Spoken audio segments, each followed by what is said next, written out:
Hey everyone, this is Christina. And this is Emma. And we are the Spooky Babes Club.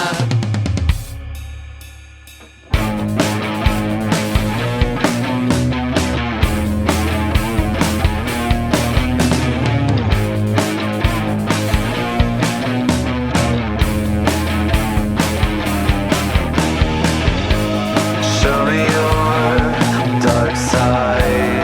I've been waiting in the shadows. Let me see your pretty eyes. Dilate wide, then fade away. Show me your dark Hey everyone. Welcome back. Welcome back to the Spooky Babes Club. We apologize for the delay. We experienced a technical difficulty. Dude, we spent, 8 hours recording? We finished up the whole thing and then realized that it wasn't using our mic to record. It was the computer audio. It sounded like complete garbage, guys. There was no salvaging it. We were so upset. And so we are finally, after Much learning curve. we are here to finish and re-record everything. And we're on tiny that we mics have now. for you. Tiny mics. We have tiny mics. So We're going to get it's tiny quite a hands. sight. We'll show you sometime. It's pretty great. So yeah. Anyways, we are here. welcome Have back. no fear. Yeah. In our last episode, we were discussing Dean Corll and how he started grooming boys in the Houston area, taken on an accomplice, Brooks, and 16 now. He got in the car for his 16th birthday and has made a deal with him that he will pay him $200 for every boy that he brings to his home. And I hadn't mentioned that in that time, around 1970, $200 is more like $1,500 now. Good Lord. And for a kid who's 16 Uh-huh. with no sort of parental guidance Yeah. or support, I mean, wow, he's banking. Yeah, for sure. That leads me to question, where the heck was Dean Corll? How was he making that much money? Right. I mean, he was an apprentice for electrician company. Right. Did his family have a bunch of savings? That's what I'm wondering. Maybe it was in the I couldn't find any information about that. yeah. How much he was making at that time or what he Well, was worth.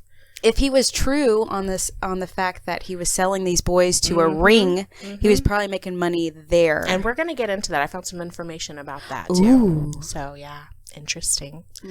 So we will go from where we left off with David Brooks becoming his accomplice. We had discussed Dean Corll had taken 3 boys' lives.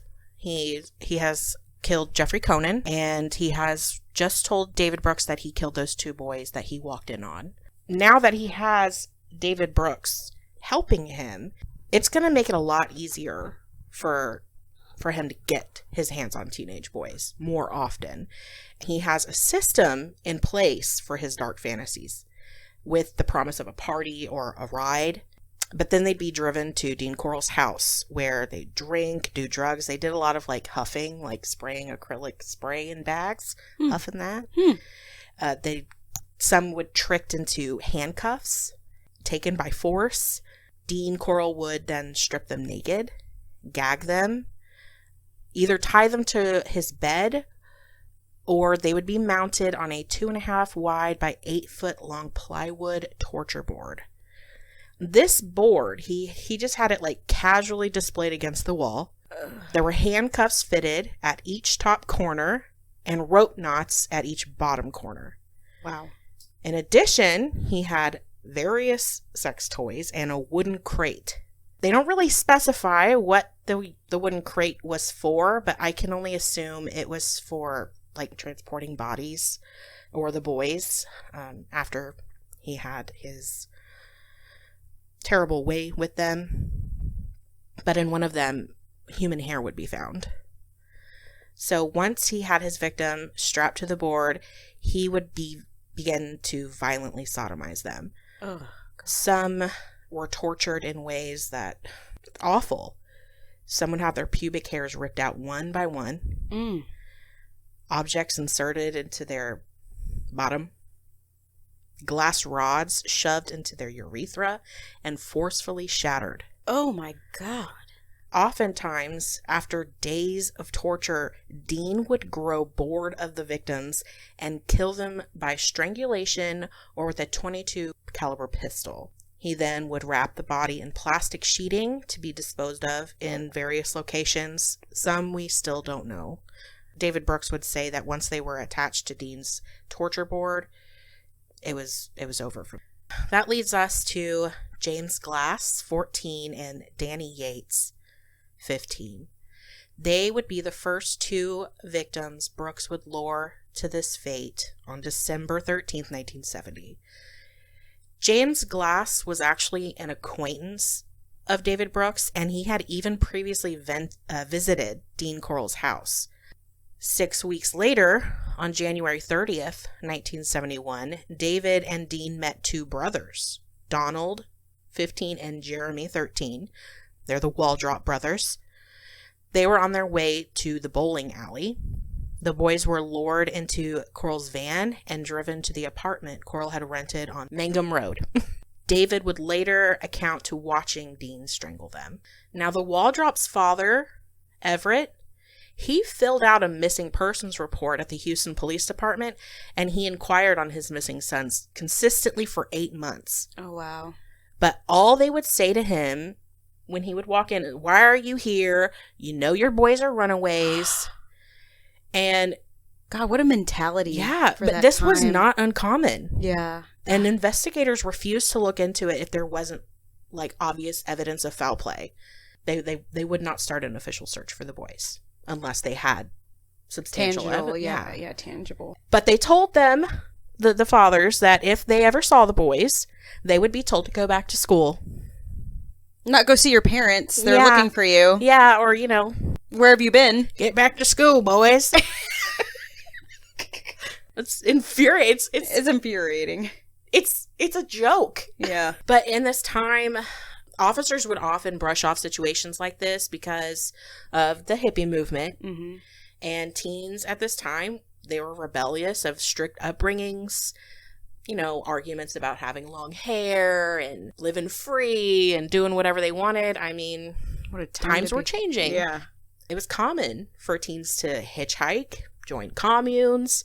And so the police, this just adds to why they didn't take it seriously. Around this time of the Waldrop brothers' disappearance, Dean starts renting out a boat shed at Southwest Boat Storage, several miles south from Houston. This location would become one of the many dump sites for his victims, but certainly the one that helped the most. March 9th, 1971, Corll and Brooks ran into a 15-year-old named Randall Harvey. He was riding his bike down the street, and they persuaded him to put his bike in the back of Dean's van.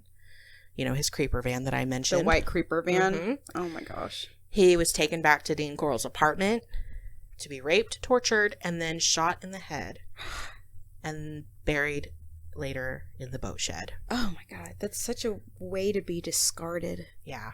Ugh. Yeah. I don't understand why he would rent a place out. If anything, if anybody found anything Right. or saw him, Right. it's rented to him. Right. You know what I'm saying? What was he going to do if that happened? Or Maybe he had such a complex, though, that he wasn't going to stop unless he got caught.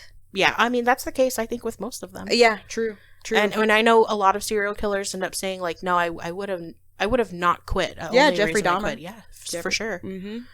So 2.5 months after they killed Randall Harvey, 16-year-old Gregory Malley Winkle and 14-year-old David Hilligeist were on their way to the neighborhood swimming pool to pick up David Hilligeist's little brother.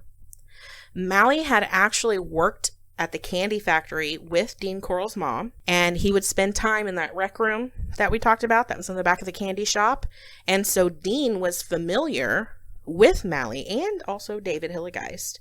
They were taken to Dean's apartment, strangled, and also buried in the boat shed. Gregory Malley Winkle was actually Randall Harvey's sister's boyfriend. And Randall Harvey Was the victim right before them. Oh my gosh. Yeah. When I tell you that the connection between these boys is, it's sealed tight. Like, Had they had just looked. yeah. underneath the rug. Like that right there, there's enough connection that, like, obviously raises hairs. Somebody knows these boys. It's got to be somebody local. Right. All these boys know each other. Right. But they won't look into it. Now, David Hilligeist's parents, Dorothy and Fred, they refused to believe that their sons would just take off without telling them. It was definitely nothing like he would never do something like that. Out of character for them. Yeah, like he was close with his family. He had a good relationship with his family, and they were due to go on a vacation. David had his bags packed, ready to go. He had $20 put away on his dresser for the trip. So leaving the $20 though, yeah. Why would he leave $20 if he just wanted to take off? Right. He would take that with him if he had plans to leave. Right. But no. In fact, the Hilligeists and Miss Winkle, they printed 500 posters and were offering a $1,000 reward on any information that would lead to their son's disappearance. These parents, they actually lived just like on streets right next to each other, parallel to each other. They were like backyard neighbors. So were they like middle class? So or no, they were not. I mean, everybody in this community was having a hard time making ends meet. Right. So they exhausted whatever resources they had to try to save their boys. They took out a loan. Oh, bless it. To do this. And they also hired their own private investigator to look into it. And the PI tipped them off that they may have been abducted by a pimp named Chicken Joe. What a name. Chicken Joe. Chicken Joe. Can pick a cooler name. Yeah, I can't even take you seriously, bro. Chicken Joe he was a pimp that had allegedly been providing male prostitutes to homosexual clients. And they would wait outside of the club, the gay bars in Montrose, hoping to see David be taken in or out of these clubs. At one point, David Hilligeist's mom, Dorothy, she heard that Mally Winkle had a friend who drove a Plymouth GTX and that she had seen one in the neighborhood. She even gave the license plate number, TMF 724. And had the police ran those plates, they would have seen who it belonged to. Oh. Any guesses? Guess who it was? It was Dean Corll's Plymouth. They would have had a suspect right there. Dude. Yeah, but no. Didn't happen. A 15-year-old neighborhood boy, Elmer Wayne Henley, he came by the Hilligeists' house to ask for some posters to put up around the neighborhood. He was friends with David. Just a little information about Henley. He becomes important. He was born in Houston on May 9th, 1956. He hated being called Elmer, so he went by Wayne. His father was an alcoholic who would physically assault his wife and children, but his mom tried her very best to make sure that they got a good education. But at age 14, his parents divorced, and since Henley was the oldest of the 4 children, his grades would slip due to him having to take on jobs to help support the family. So he had to grow up overnight. Right. Eventually, he dropped out of high school at age 15. He started drinking a lot, smoking a lot, and would eventually be arrested for burglary in 1972. Now, one day, Wayne Henley's friend, David Brooks, introduced him to Dean Corll in 1971, so about a year into all of this. Henley was aware that he spent a lot of time with Dean, but he looked up to him because he was a pretty respected guy in the neighborhood. He was a clean-cut guy. He was hardworking. He was blended with the community. Oh, yeah. And in a very positive way, much like John Wayne Gacy was. Yeah. Since David and Dean were hanging out around each other a lot, Henley kind of assumed already that Dean was gay. And he kind of figured that David was sleeping with Dean for money. When they met, Henley and Dean really hit it off. Dean was impressed with this kid. He saw some potential. To be groomed. Yeah. Gross. There's something special about Wayne Henley. Elmer. He started spending a lot of time around Wayne Henley's house. He'd work on his mom's car. He even came out to Easter dinner. Wow. Dinner with the fam. Wow, this guy. Yeah. He was charming. I'm sure he was. And Henley wanted to impress him. It was important. Because his dad's out of the picture now. Yeah. He doesn't have a male adult. Just like David Brooks. Yeah. Unaware of his other life. He looked up to him like a role model. So Dean now had Wayne Henley in his grasp. Just like you said. Ripe for the grooming. Yep. Ripe. And eventually in late 1971, Dean would tell Wayne he was involved in organized theft.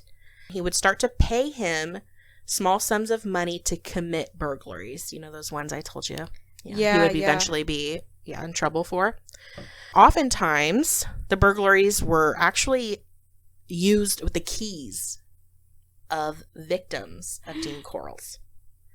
Like the house keys. That was like Dean Corll's trophies. Oh. He would keep their house keys. And then terrorize them some more by stealing. But I don't think, and just speculating, I don't think that he was burglarizing homes or having them burglarized for like profit reasons. I mean, he could have. I think it was literally just to see how far he could make Wayne Henley go for him. Testing the waters. Right, because eventually he asked Henley, would you be willing to kill if I asked you? And Henley told him, yeah. Whoa. Just as he had told David Brooks, he told Henley that he was involved in an organization that sold boys into a homosexual porn ring in California. There's got to be some truth to that because he's telling you. I got some information for you, boo. We'll get there. Zipped. So he proposed the same deal that he did with David, $200 per boy that he brings him, but he did not hear from Henley for several months. In the meantime, August 17th, 1971, 17-year-old Reuben Watson Haney was walking home from a movie theater in Houston, and David Brooks convinced him to come to a party at Dean Corll's new address on San Felipe Street. Let me tell you, this man moved around a lot. I don't know. That's another expense that I don't understand. Reuben agreed, and he was taken to Dean Corll's home, where he was also strangled and buried in the boat shed. A month later in September, Dean moves to another apartment in the Heights. Brooks assists him in abducting and murdering 2 more boys, but the identity, we don't know. We don't know who these boys were. Oh, gosh. March 1972, Wayne Henley comes around. He tells Dean that he needs the money and he's willing to bring him boys. At this time, Dean was living at 925 Schuler Street, and Corll and Henley picked up a boy with long hair. They were going back to Dean Corll's to smoke some pot, and Henley left. The next day, he was paid $200. Henley would later learn that Dean killed that boy. And just like Brooks, Henley did not go to the police, even after Dean had told him that he abducted his childhood friend, David Hillegeist. He learns that he killed David Hillegeist. The one he put up posters for. And he was, I say, so brainwashed. And I guess lured by money, went on. I think, too, I mean, this is totally speculation, but maybe for Dean, that was the bow on this whole thing, was to prove his loyalty. Like, I killed your friend. And he didn't say or do anything about it. Right. So now he's truly has him completely groomed. Oh, yeah. What a predator. On March 24th, 1972, Corll then asked Wayne to bring him another boy, and he did. He was a good friend of Henley's. Frank Aguirre, he was 18 years old. Frank was engaged to a girl named Rhonda Williams. That name will become important later. He lured him to Dean's apartment, where they started to play that handcuff game. And as soon as Frank put on the handcuffs, he was dragged into the bedroom and strangled. And then Dean, Brooks, and Henley all took him down to High Island Beach for his burial. I don't know why they chose the beach over the boat shed, but yeah, like I said, he had various places where he liked to bury his victims, and this time he was buried at High Island Beach. Less than a month later, on April 20th, Mark Stephen Scott, who was 17, who was a mutual friend of David Brooks and Wayne Henley, Mark's mom recalls Henley coming to their house party and having such a good time that he was the last one to leave. He was strangled at Dean's house on Schuler Street, but he was first forced to write a letter to his parents claiming that he found a job in Austin. Oh, jeez. Brooks recalls as they were trying to tie Mark's hands together Mark grabbed a knife and stabbed at Dean, and it caught his shirt, but just barely scraped his skin. Now, this turned into Henley grabbing a gun and pointing it at Mark. It's then that he recalled seeing Mark just give up. Oh, wow. And Corll and Henley strangled him with a cord. The next morning, he was buried on High Island Beach, but his remains were never found. May 21st, the three of them pick up 16-year-old Johnny Ray DeLone and Billie Jean Bulch, 17. They had worked at the candy company selling candy door to door. Dean's Candy Company. Mm-hmm, yeah. Dean's Candy Company. Wow. Bulch was forced to write a letter to his parents saying that he and Johnny found work in Madisonville before they were strangled to death and buried at High Island Beach by Wayne. Wayne Henley buried them. The last incident that happened on 925 Schuler, the apartment that he was at, they lured Billy Ridinger, who was 19. He was tied to the torture board and abused by Dean. But David claims to have persuaded Dean to let him be released. And he lets Billy go. But not too long after that, David shows up to the house, just a day or two later, and Henley knocks David Brooks unconscious as soon as he walks in. And he wakes up tied to Dean's bed. Dean assaults him.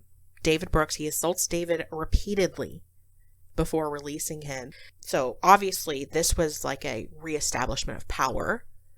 He had convinced Dean to let Billy go and was pissed.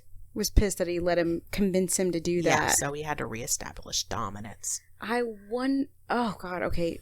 The psyche there. Mm-hmm. Then why'd you even let him leave in the first place? Yeah. What? Somebody who doesn't have a soul, right? Which also, when I say that's the last thing that happened to that apartment, I assume that's why that was the last thing that happened in an apartment, because he moves again. Huh, that's weird. I mean, yeah, he can't. That way he can't be traced as easily back to that apartment, I guess. Oh, because he let... because he got away. He's bold, though, dude. Yeah, he is bold. Yeah. So, Corll moves out of 925 Schuler Street on June 26, 1972, and he moves into the Westcott Tower Apartments, where he had further victims. Okay, quick thing. Mm-hmm. He's moving in all these apartments. Yeah. He's torturing kids. Mm-hmm. No one hears this. Nope. His neighbors actually say that he is a great neighbor. No complaints. Nobody ever complains about this man. What? Yeah, which is surprising because eventually when we get to this, they find like a radio that's been amped up to be able to be extra loud, I guess. It's connected to a dry cell battery for more power. So he blares music while he's doing this to these boys. And nobody complained from the music? I don't know if he was doing it in the apartments as well, because Henley and Brooks, they never say that. Mm-hmm. I couldn't find information on that because I definitely was like, how is nobody hearing this? Right. But they were muffled. Yes. Yeah, they were muffled. Yeah, they definitely were gagged with tape over their mouths. Ugh. I still feel like there should have been a struggle heard. Right. Well, if they're I don't know if they're handcuffed. I don't know. That's wild. Oh, yeah. Okay, so about a month after he moves into his new apartments, Stephen Kent Sickman, who is 17, he was last seen leaving a party in the Heights. He was bludgeoned with an object and strangled by a nylon cord and buried in the boat shed. His remains were not correctly identified until March 2011. He had also suffered several fractured ribs. I feel so bad for his parents not having that answers for so long. And he's not the only one. There's so many victims that took so long to identify. The decomposition on those boys. Oh, yeah. It was quick. Yeah. About a month later, August 21st, 1972, Roy Eugene Bunton, age 19, disappeared on his way to work. He was shot twice in the head and buried in the boat shed, and his remains were also not identified until November 2011. I wonder where he's shooting him at. That's a good question. Not in apartments. People would hear that unless he's got a silencer or something. I'm assuming that it all happens in the apartments, but I didn't find any information to verify where they took place. I'm assuming that they happened at the apartment. Maybe they were, because they were new. At this point, the Westcott Towers, they were a new build. So maybe he didn't have a whole lot of neighbors. Okay, yeah. So a little over a month later, on October 2nd, 1972, Wally J. Semino, who was 14, and Richard Edward Hembry, age 13, were standing outside a grocery store together, and they were lured into David Brooks' green Corvette that he had been gifted by Dean. He attempted to call his mom from Dean's house, and he was heard shouting "Mama" into the phone before the call was terminated. It makes me, I can't imagine knowing that that was the last thing you heard From your child. That, like, upsets me so bad. Yeah. I can't even fathom. Yeah. Wally was strangled, and Richard was shot in the mouth and then strangled. And they were both buried in the boat shed above James Glass and Danny Yates. So they're just piling up in this boat shed. November 1st, 1972, Wayne Henley lures another victim named William Rusty. He goes by Rusty Branch, who's 18, who happened to be the son of a Houston police officer. He subsequently died of a heart attack during the search for his son. Henley says that Dean did not like Rusty. I don't know if he fought back too hard, talk back or something, but he would cut off his genitals with a knife and place them in a plastic bag before he shot him in the head and buried him in the boat shed. And his remains weren't identified until 1985. No words. That's mutilation. This is a sick individual. Dean Corll was sickeningly sadistic. Yeah. He did worse things to his victims. He tortured them while they were alive. I know it sounds bad to say, like, oh, he killed these teenage boys. Of course, that's terrible. Yeah, but he did not just kill them. He tortured them. He would torture them for hours, days. That's the part he liked. Ugh. That was his favorite part. He didn't just kill them or rape them and kill them out of, like, fear. Yeah. He raped them and tortured and killed them out of pleasure. Oh. And then disposed of them. He did not just rape them and kill them because he'd raped them. Like, yeah, that was what he liked. Like, he's in my opinion, he's way worse than John Wayne Gacy. He's way more sadistic. Which is wild because that guy sucks. Oh, terrible. Hardcore. Yeah.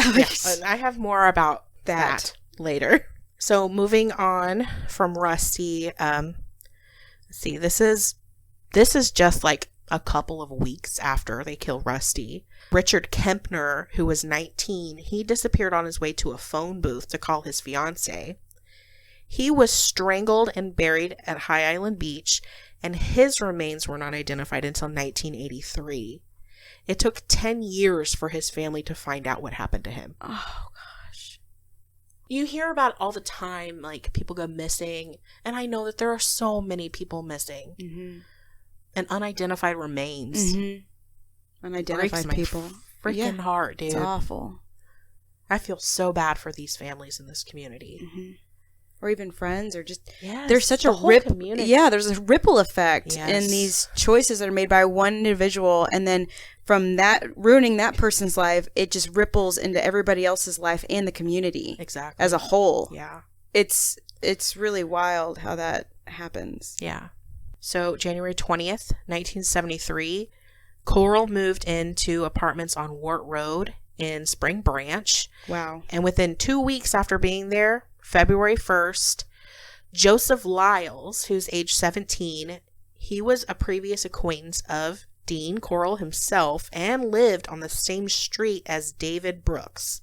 He was grabbed by Dean and eventually killed and buried at Jefferson County Beach. His remains were not located until August 1983, and they weren't identified until November 2009. Wow.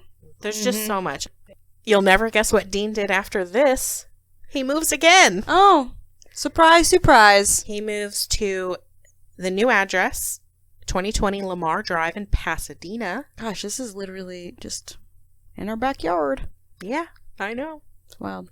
March 7th, 1973. That's when he moves in. He then went from February to June without any victims because he was suffering from something called hydrocele, which is like a buildup of fluid in his testicles. Wow, talk about a manifestation. Karma. Except way not enough. Oh, yeah. Yeah. No. Oh, he deserves all the bad things. Yeah. Now, this absence built up an enormous amount of sexual tension. And between June 1st and August 4th, he killed 8 more boys. Oh, wow. That's what, 6 weeks? Oh, I mean, barely. And there was still no connections being made on the disappearance of all these kids. So Henley would state that the buildup that Dean was having created like a bloodlust. He said, quote, he needed to do a new boy. Ew. Yeah. Ugh. Yeah.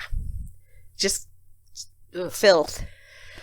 So on June 4th, 1973, William, he went by Leroy Ray Lawrence. He was 15. He called his dad to ask if he could go on a fishing trip with his friends. And who were these friends, you may ask? None other than the Devil's Rejects themselves. Wayne Henley, Dean Corll, Elmer Wayne. Because he hated it, so we're just going to call him Elmer. Yeah, you like that? Yeah. Yeah. Okay, so poor Leroy. Dean kept him alive for 3 days. He forced him to write a letter to his father promising that he would come back in August. Oh, sick. Because he found a job. And the note that he wrote ended with, Daddy, I hope you know I love you, your son, Billy. Like, reading it, because I saw the note, the actual note. Handwritten note, and it just looks like he's saying goodbye. Yeah. He wrote, a note explaining the job, and like, it just seems manufactured. Yeah. Until the very end, when he says that, I hope you know I love you. It's like saying goodbye. Basically. Nah, I love you. I'll see you in a few months. Yeah, like, see you soon. I'll write you if I can. No. I hope you know I love you. So he knew at that point that he was... knew. He had been tortured. He had been tortured by Dean. No escape. Wayne Henley said later that Dean kept him alive for so long because he really liked him. What does that even mean? I don't know if it's like a physical attraction or like he had a sweet demeanor or what. Like gross. I don't know. But he would still be strangled with a cord and buried at Lake Sam Rayburn. David Brooks did not go on this fishing trip. David Brooks had been distancing himself from Dean since the incident that happened. Oh, since he took the power back? Mm-hmm. David Brooks had actually recently married his pregnant girlfriend. And Henley was also trying to do the same. He tried to enlist in the U.S. Navy, but since he had dropped out of high school, they wouldn't accept him. And he also did not want to leave his little brothers. I feel like, obviously I know there's two sides to people who can do such terrible things. People that they let the public see and people that see the darkest side. Mm-hmm. But it's really weird. Mm-hmm. Talking about Henley, and he was close with his family. Right. It's just, and it's not fake either. I think it was out of desperation. Yeah, it's just weird. It's like he had a light switch that could turn on and off. Yeah, desensitized, sensitized. Just totally disconnected, I think, when he's with Dean. Well, I think that started too when his dad was abusing his mother. And seeing that abuse, he couldn't cry because maybe he got beat for crying, like the details, it's in the details of the abuse where it started and how he deals with it. I feel like he had a good relationship with his mom, and I don't think that his mom was hard on him. Mm-mm. And so I think that has a lot to do with who he was outside of being with Dean. Mm-hmm. So maybe he felt like he needed it's hard to wrap my mind around. Right. To see two completely different sides especially of Wayne. And he was a kid. It seems authentic when I hear about how he was with the people that were close to him. Mm-hmm. except for his friends that he obviously lured to Dean. I don't know.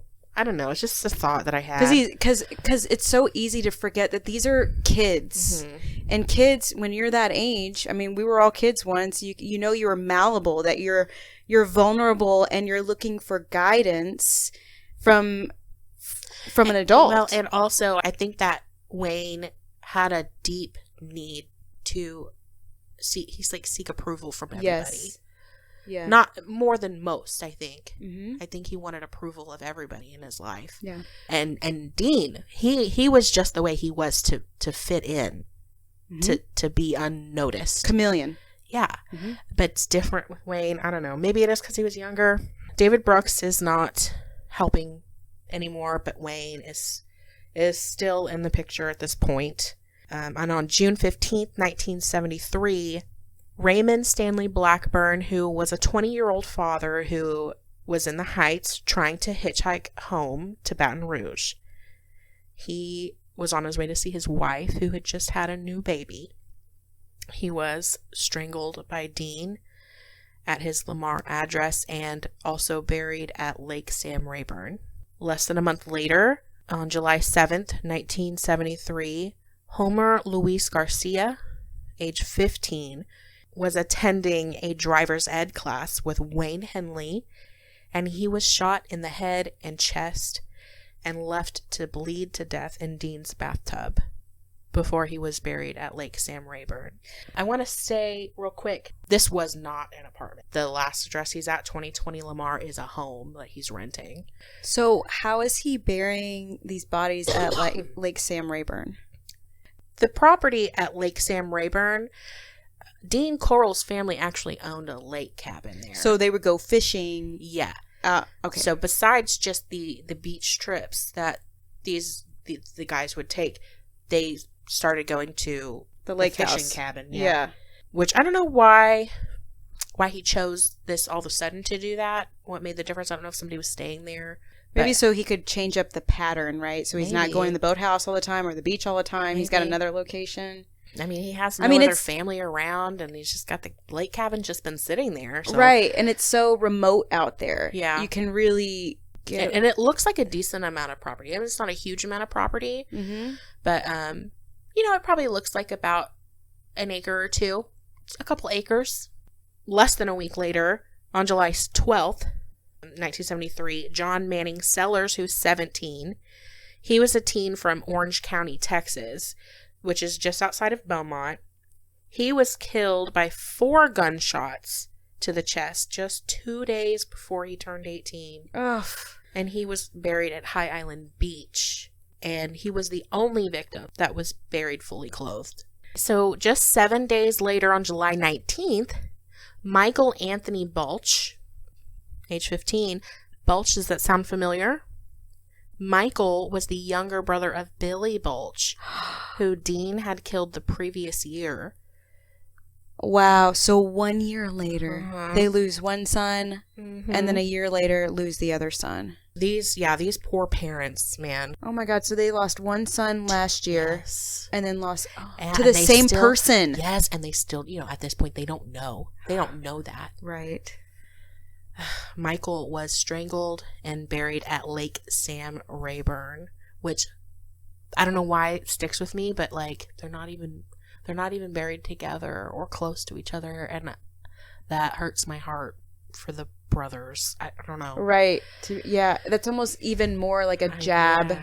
I don't know. It just bothers me Because they would have known.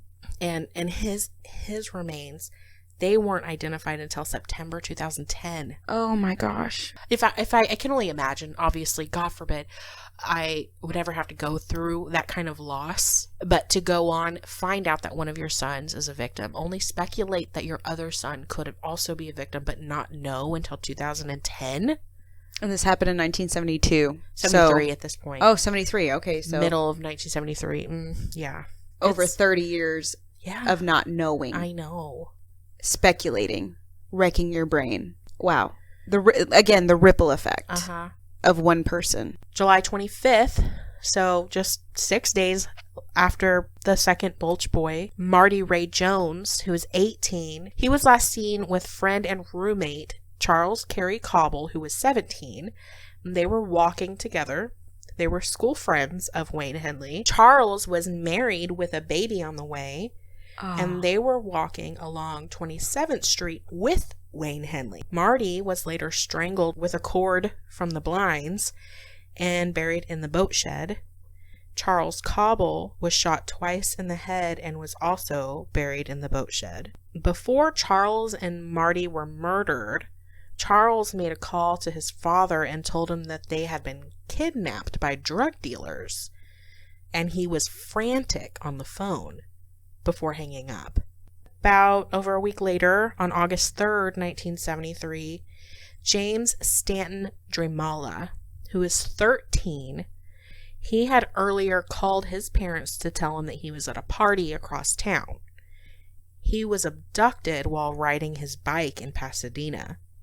He was taken to Dean's home, where he was strapped to the torture board, strangled with a cord, and then buried in the boat shed. And James was the final victim of Dean Corll.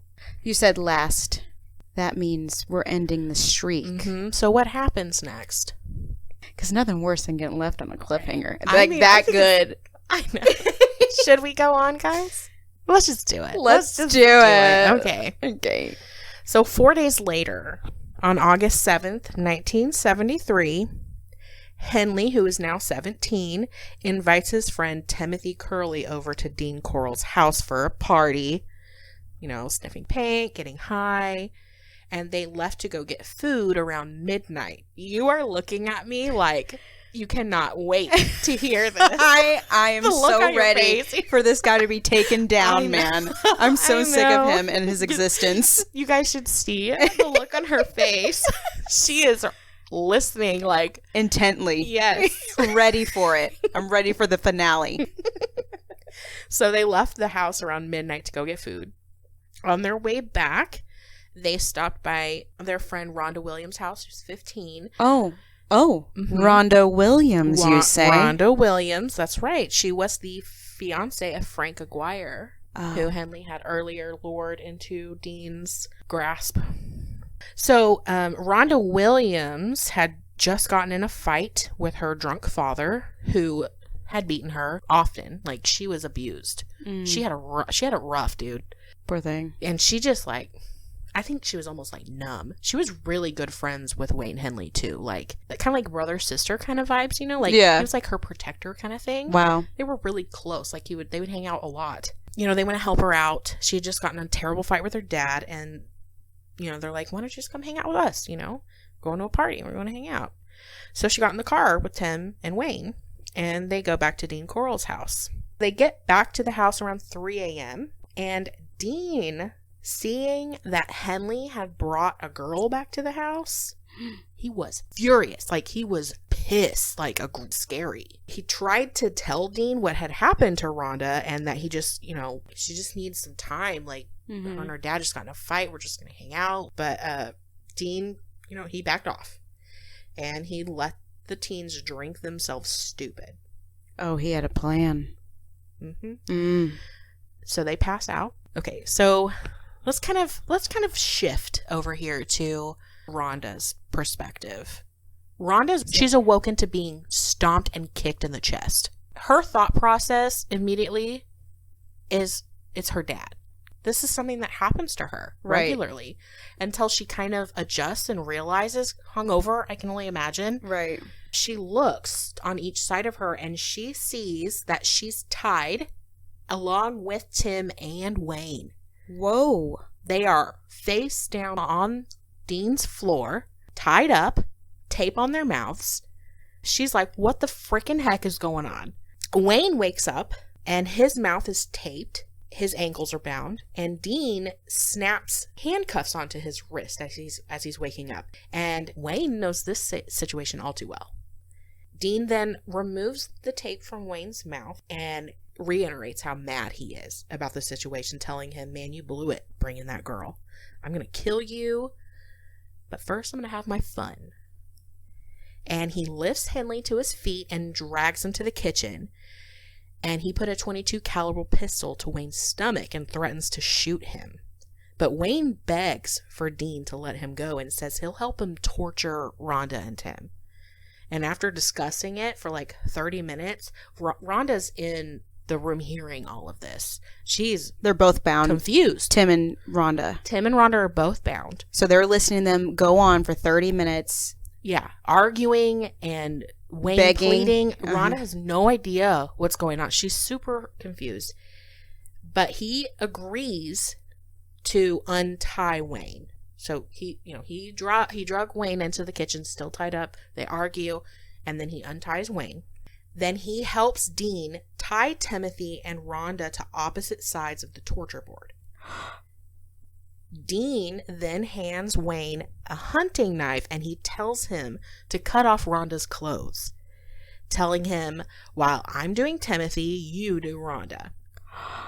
And while Wayne started cutting off her clothes, Dean began to assault Timothy. Oh, no. Like, violently. I mean, I don't think I can reiterate how violent he was. Timothy's screaming at this point, and Rhonda, whose gag is removed by Wayne Henley, she's not reacting. She's desensitized. Yeah. I think she would be, like, in shock of what's actually going down. Again, Wayne is her very close friend. She looks at Wayne, and she asks him, is this for real? And Wayne says, yeah. And then she asks him, are you going to do anything about it? And again, you know how I said, like, Wayne had like a light switch, like, that would go off and on. Henley. So she flipped the switch. He asked Dean, well, Henley, it's like she flipped that switch back on or off. Like, think about what you're doing. Look at what's happening. Yeah. Are you going to do anything about this? Henley asked Dean if he could take Rhonda into another room, but Dean ignored him. And then Wayne grabs the pistol and shouted at Dean, "You've gone far enough, Dean."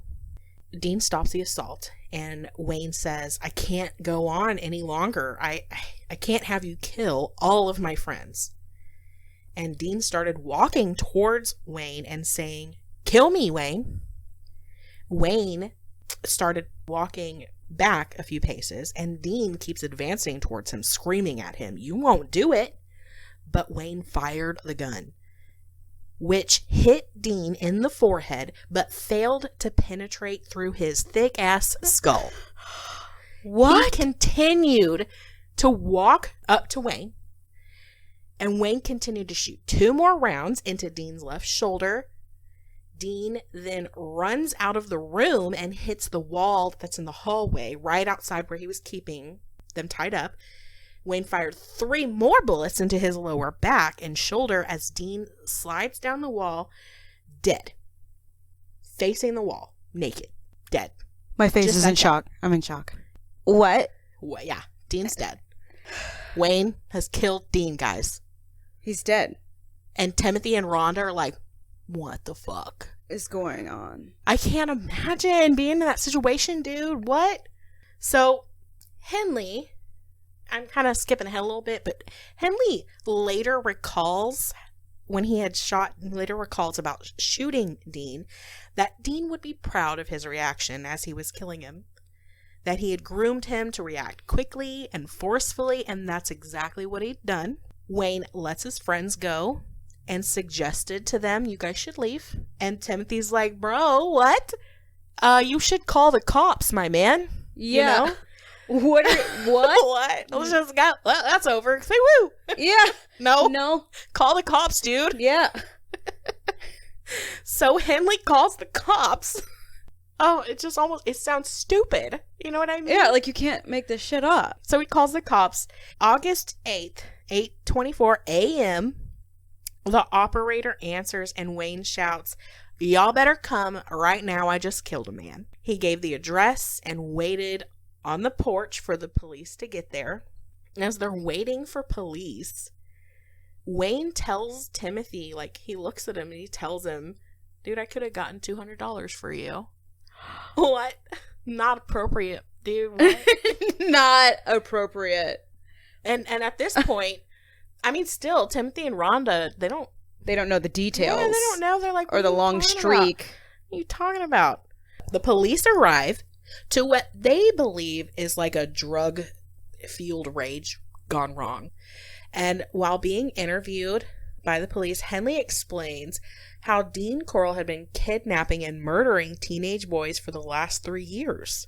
Explaining at first, he thought Dean was selling boys off to a sex ring in California or Dallas, eventually learning that he'd been torturing and murdering them.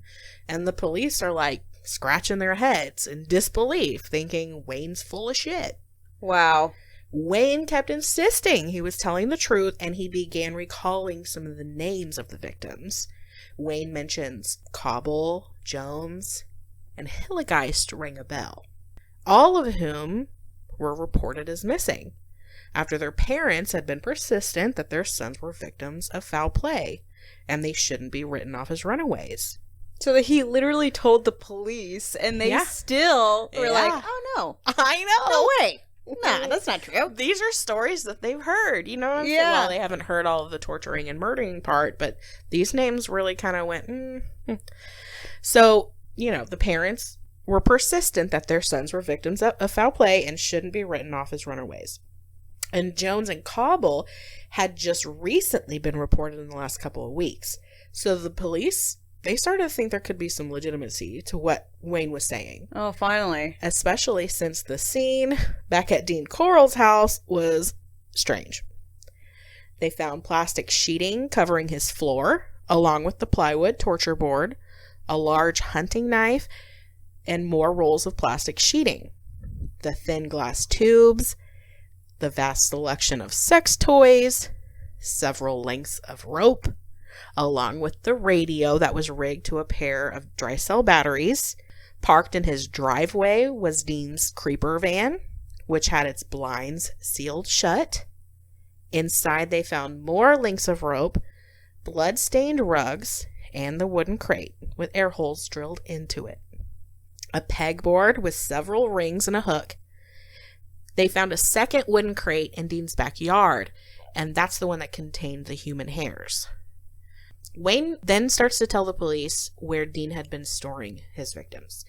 He directs investigators to stall number 11, the boat shed, where most of the boys are going to be found. Once in the boat shed, police find a half-stripped car, a child's bicycle and an iron drum, sacks of lime, more plastic sheeting, and a large plastic bag containing several articles of boys' clothing. 2 prison trustees were brought out to help dig.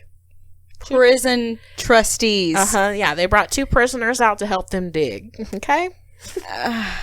The ground was already soft, though, so it didn't take any more than a few minutes until they found the first body. It was a young teenage boy with blonde hair, lying on his side wrapped in plastic and covered in lime, with his tongue protruding from his mouth. The police continued their dig and unearthed more and more bodies, most of which wrapped in the plastic. Some bodies showed evidence of gunshots, strangulation, some still buried with the ligatures around their necks. They just left them that way. Like, they finished killing them, rolled them up, buried them, just how they were. All of them were sodomized with signs of sexual torture. They had cloth rags stuffed into their mouth, along with adhesive tape wounds, which would help muffle the screams. The third victim was found with his mouth wide open as if he died screaming. Oh, wow. One of the investigators says that he had to cover the smell. He would continue to chain smoke, but since his hands were covered in decomposition and feces and old blood, he had another officer bring the cigarette to and from his mouth so he didn't have to touch it. Why wasn't he wearing gloves? Girl, they did not. They did not. What are you, sir? Excuse me, sir. Still, if you're wearing gloves, you can't take your glove off to take your cigarette in and out of your mouth, I guess. True, yeah, I suppose. Ugh.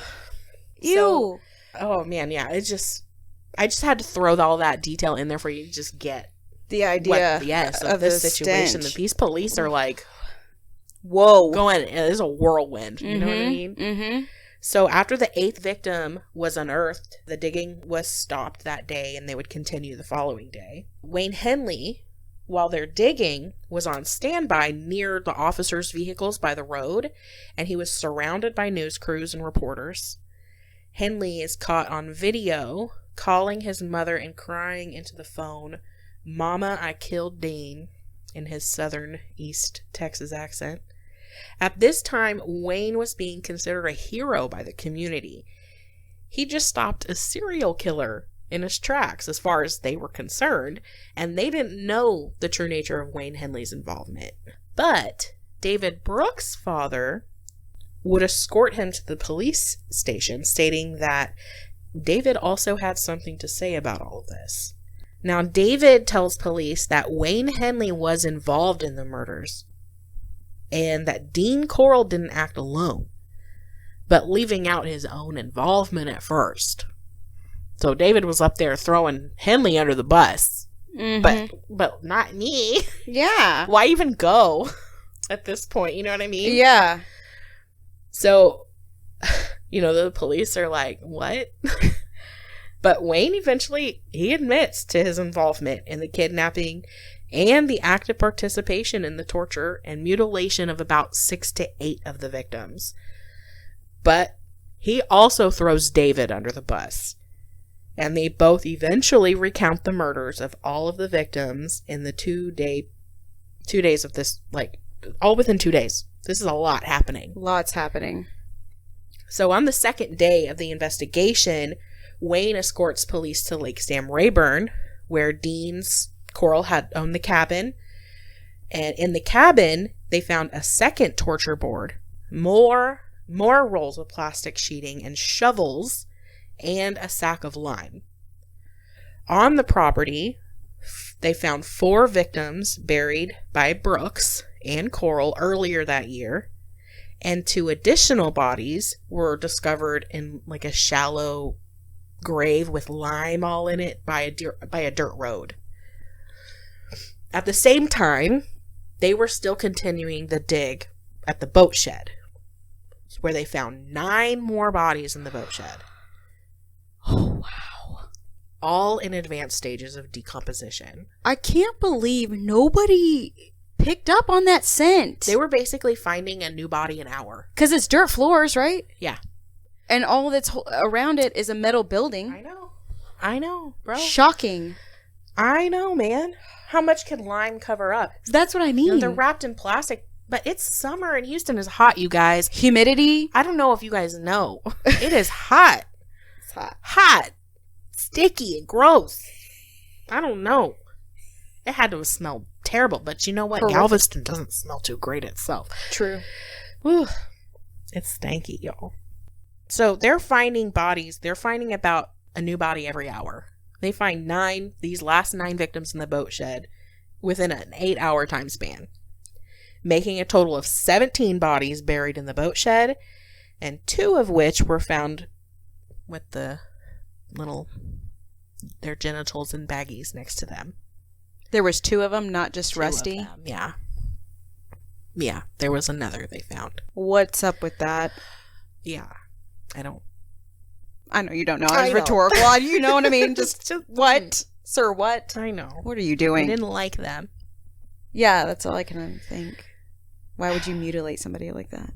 David, on the 3rd day of the investigation, David would escort the police to High Island Beach in the search for more victims, as Wayne returned with police to Lake Sam Rayburn, where 2 more bodies were discovered buried 10 feet apart from each other, with severe trauma to their heads, where they'd been brutally beaten.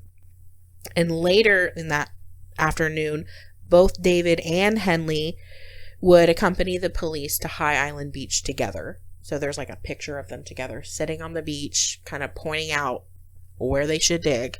They find 4 more bodies, adding up to a total of 27 bodies in 3 days. That's a lot. That's a lot. In fact, this exceeded the highest total of bodies in American history at the time.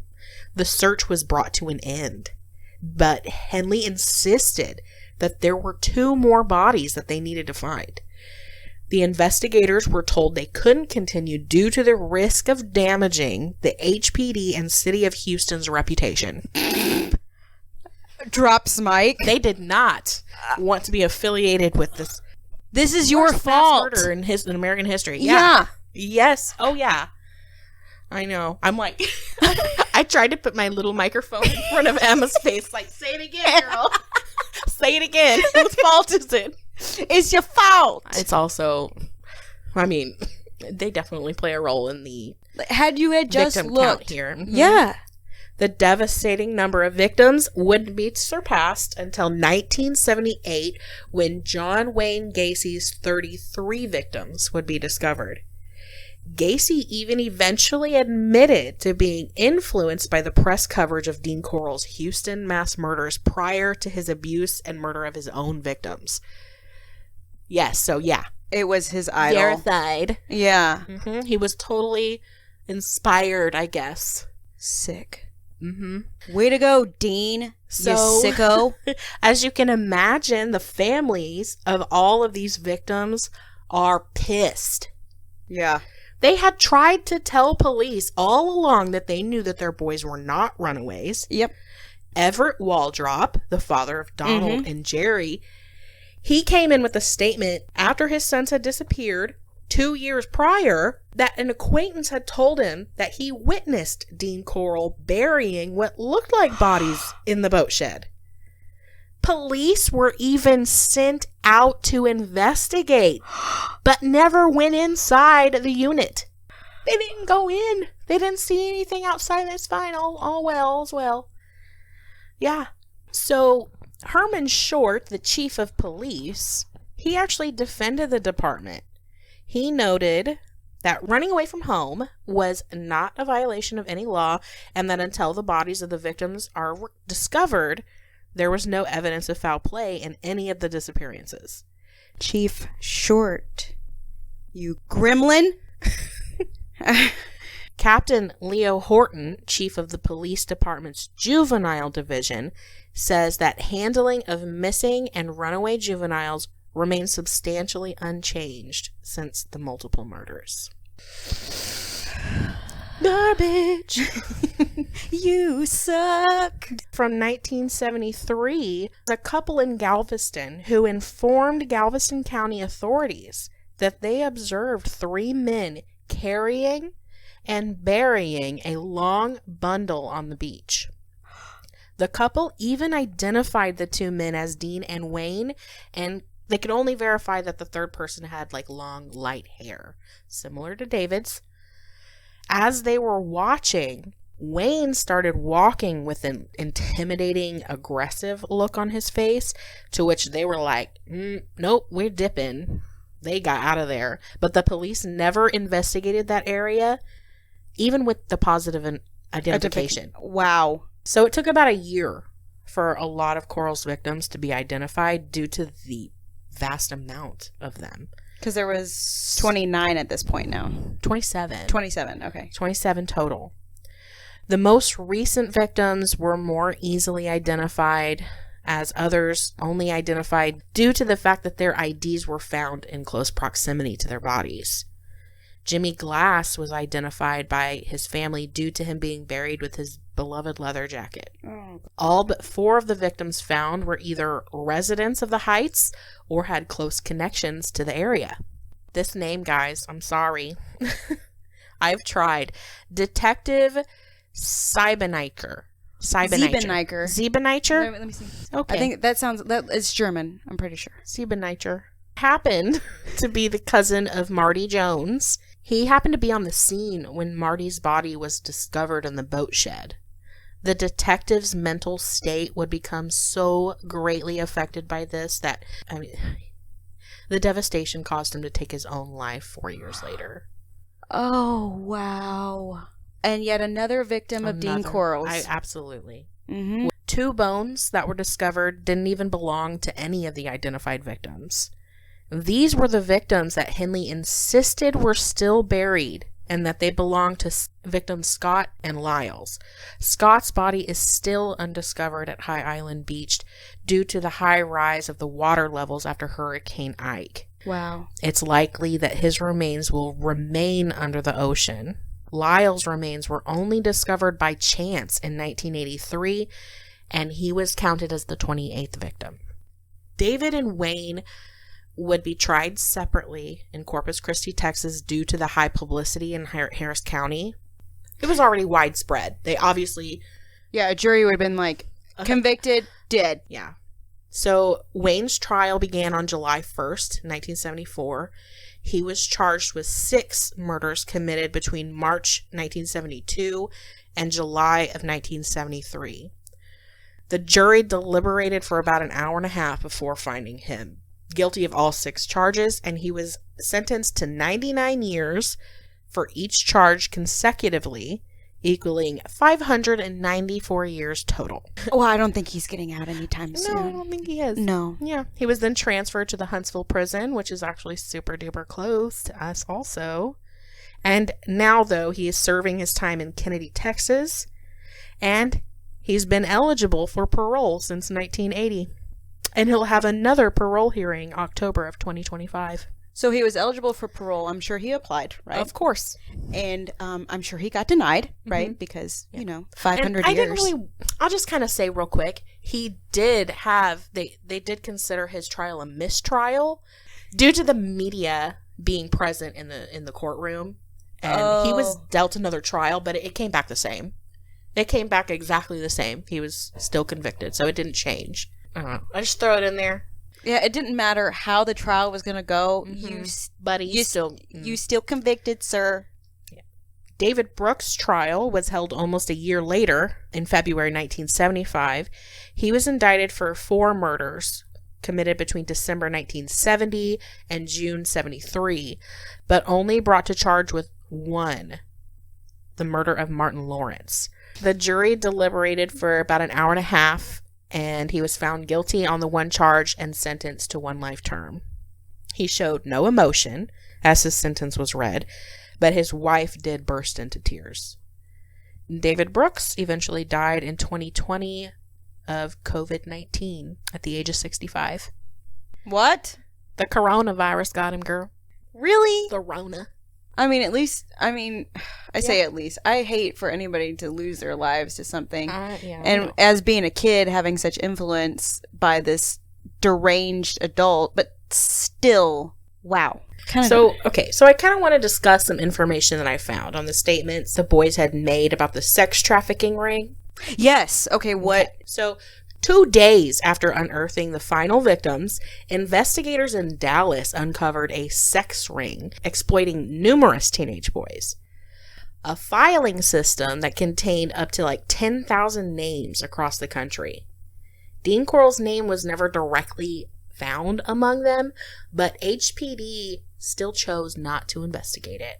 Of course not. They don't want to waste their resources on a dead man, right? Yeah. Because obviously he was part of a bigger picture. Sorry, I'm getting worked up, upset. I know. These incidents would eventually lead to an investigation in California in 1975 after the discovery of pornographic photos and films with boys as young as 8 years old. From the Heights. Meaning that there may actually be some validity to the story that Dean told Wayne and David. 5 individuals were arrested in Santa Clara, California. Investigators couldn't establish a direct link to Dean Corll with these individuals, but HPD refused to investigate this matter as well, stating that the victims of the families had suffered enough. Oh, but there's not more victims that are unidentified? Excuse me, hello? David and Wayne, they expressed that they'd never actually met any of these individuals that were arrested, either of the discovered trafficking rings or victims in the photos and films. But how much can we determine that they actually knew? I mean, we don't know how far back Dean could have actually been involved in the disappearance of young boys from the Heights. Considering the time we know he was active, There are 42 boys that were known to have gone missing in the Houston area. Oh, wow. Even Brooks stated that Dean had told him he had earlier victims that he buried in California.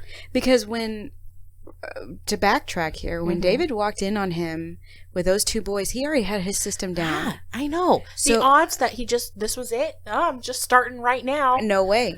No. He was calculated. He was 30 at this point.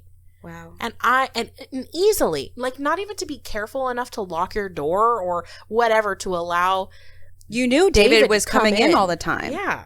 That he came, that was like a second home to him. Mm-hmm. Of course, at some point he'd walk in. Mm-hmm. So former employees of the Corll Candy Company recall Dean would do a lot of digging leading up to 1968. Whoa. When his mother's marriage to her third husband was falling apart, Dean stated that he was burying spoiled candy to avoid like an infestation of bugs. Isn't there a trash service? Yeah. I don't know. Why would you bury candy? It's weird. How does that help, honestly? Yeah, that makes no sense to me. And he eventually cemented over that floor where he had, quote, buried the candy. Why? Corll had been observed digging in waste grounds that were eventually converted into a parking lot. Also, former workers stated that Dean had rolls of plastic that were similar to the ones buried with his victims, as well as co-workers from the Houston Light and Power Company stating in the earlier days of his employment, he would take home the used nylon cord that was typically thrown away, the same type of cord that he used on his victims. But still, the earliest known victim is Jeffrey Conan. Meanwhile, all of Corll's found victims have been identified except one, whose name remains a mystery to this day. According to the National Center for Missing and Exploited Children, the boy died in 1972 or earlier. He was 15 to 18 years old, between 5 feet 2 inches, 5 feet 7 inches. He had brown hair, about 7 inches in length.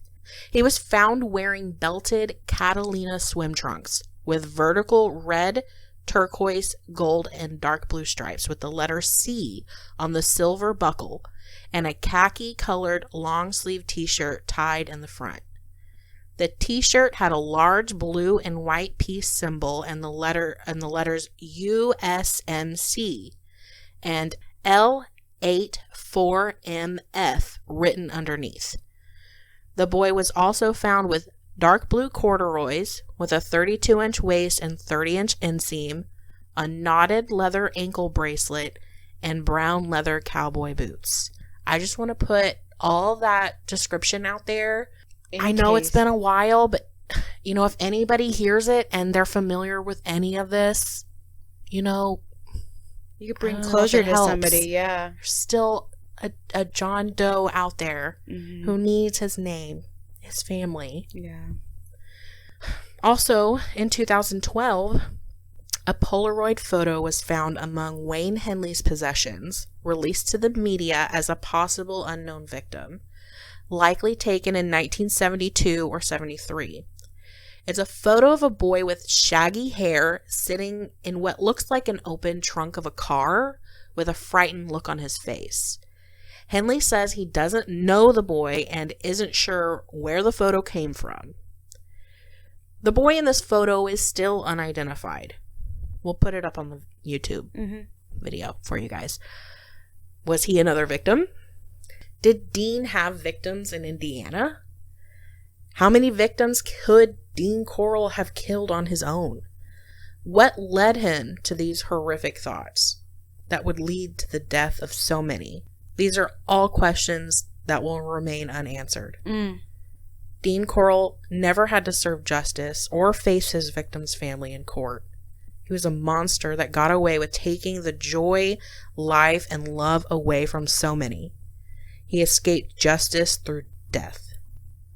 And that's all we know on Dean Corll, a man whom the community around him never saw the darkness in.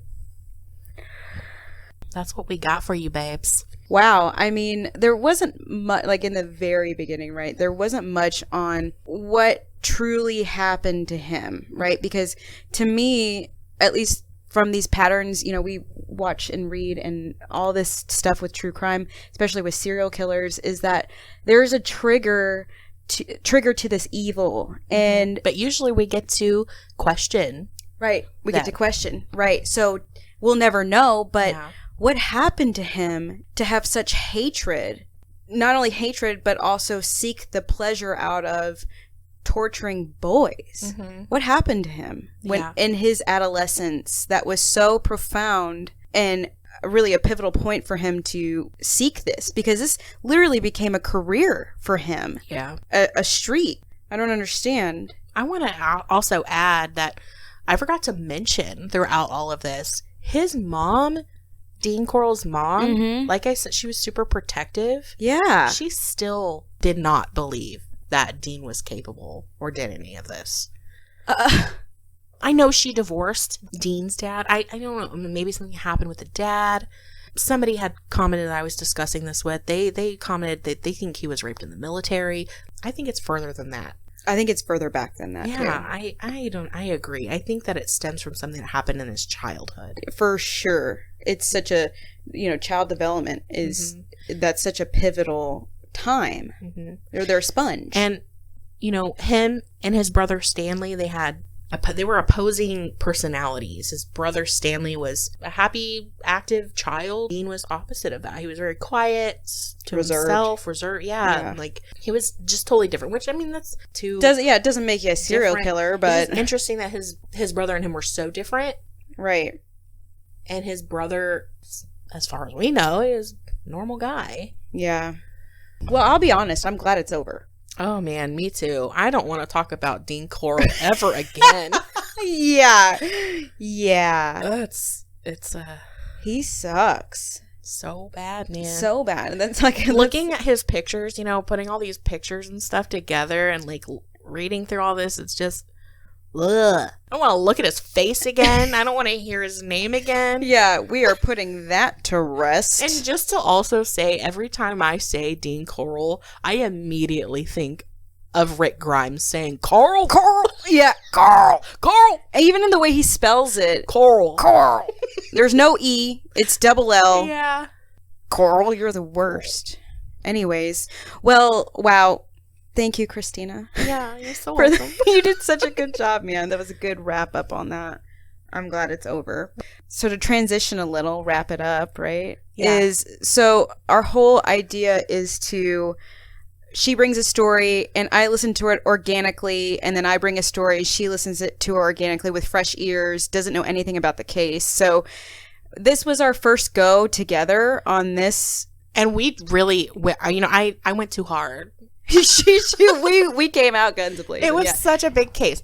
Not everything is going to be true crime based. Yeah. And we want to bring a kind of a broad spectrum of things to you guys. I know some of you guys are going to be here for ghost stuff, spooky stuff. Some of you will be here for true crime. Right. We're so happy to have all of you here and excited to bring you different content. Yeah. So yeah. I don't know if you'll do the next one or I'll do the next one. Well, I got my next one. She's already way ahead of the game. And it's spooky. It's spooky, yeah. I'm excited. It'll be fun to do something a little different. The one I'm covering is going to be true crime and spooky. I think it'll be cool to wrap it all together. So we'll be working on that. Yeah.